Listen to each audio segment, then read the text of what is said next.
अस्सलाम वालेकुम मेरे प्यारे दोस्तों। आज हम आपको एक हीरो की बात करेंगे। उसका नाम है शान।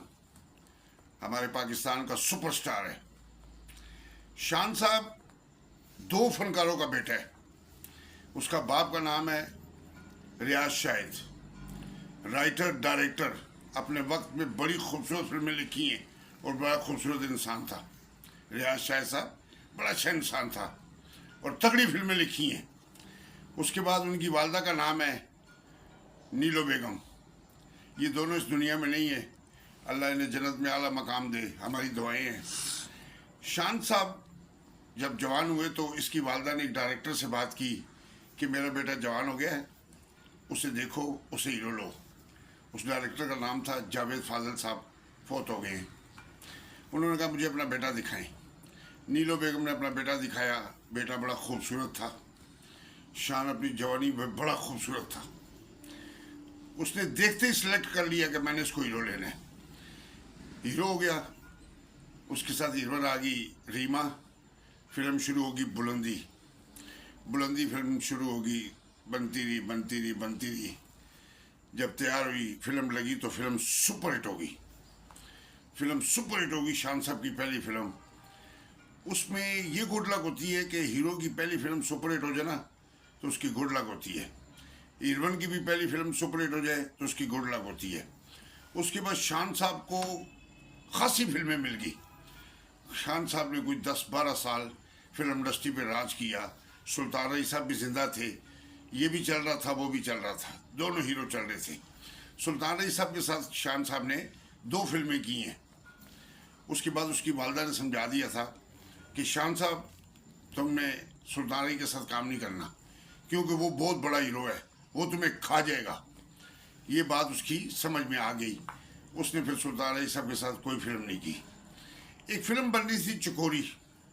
चकोरी फिल्म बन रही थी। उसमें शान साहब का बहुत ज़्यादा काम हुआ था। समझो कि 10% काम हुआ था। तो फिल्म साज ने ये सोचा कि किसी बड़े हीरो को ले लें और फिल्म की बुकिंग अच्छी हो जाएगी, फिल्म अच्छी चली जाएगी। उन्होंने सुल्तान रही साहब के साथ बात की तो शान साहब ने कहा जी मैंने सुल्तान रही साहब के साथ काम नहीं करना। इस चीज़ का सुल्तान रही साहब को बड़ा गुस्सा आया कि कल का बच्चा मुझे फिल्म में कट करवा रहा है। उसने शान साहब से पूछा जी आपको क्या तकलीफ है। उसने कहा जी मैंने इनके साथ काम नहीं करना। फिल्म साहब ने कहा अच्छा चलो, शान साहब को कट करेंगे तो 20 लाख का नुकसान है, दूसरा हीरो कोई भी ले लेंगे। उन्होंने यूसुफ खान साहब को ले लिया। फिल्म बनी, फिल्म सुपर डब्बा हुई, बहुत बुरी गई, अच्छी नहीं गई। इसमें सुल्तान रही साहब को बड़ा गुस्सा आया। उन्होंने फिर इस गुस्से में अपने बेटे को हीरो बना दिया। हैदर सुल्तान साहब को गुस्से में ले आया। फिर हैदर सुल्तान साहब भी हीरो बन गए। शान साहब बिल्कुल फ्लॉप हो गए। शान साहब को उसके बाद किसी ने नहीं लिया। शान साहब 6-7 साल दर बदर फिरते रहे, कोई काम नहीं था उसके पास। एक टाइम ऐसा आया कि सुल्तान रही साहब 96 में फौत हो गए। सुल्तान रही साहब की खबर आई कि सुल्तान रही साहब फौत हो गए। उसके बाद शान साहब की वालदा ने कहा कि अब फिल्म इंडस्ट्री में जगह है, सीट खाली है, शान तुम बर्दाश्त करो और जाओ हीरो बनो। फिर शान साहब आए वापस इंडस्ट्री में। पहला चांस उन्हें दिया है सैयद नूर साहब ने। दोबारा घूंघट फिल्म में लिया, फिल्म सुपर हिट। संगम में लिया, फिल्म सुपर हिट। उसके बाद शान साहब को लोगों ने लेना शुरू कर दिया। फिर शान साहब ने 12-13 साल खूब अरूज पाया फिल्म इंडस्ट्री के ऊपर। फिल्म इंडस्ट्री को अल्लाह ने चलाया तो शान ने चलाया उस वक्त। इसमें अचानक शान साहब ने एक फैसला किया कि मैंने 1 करोड़ रुपए लेने हैं। तो ये पाकिस्तानी फिल्म इंडस्ट्री है, छोटी फिल्म इंडस्ट्री है, इसमें करोड़ रुपए प्रोड्यूसर नहीं दे सकता, बड़ा मुश्किल है।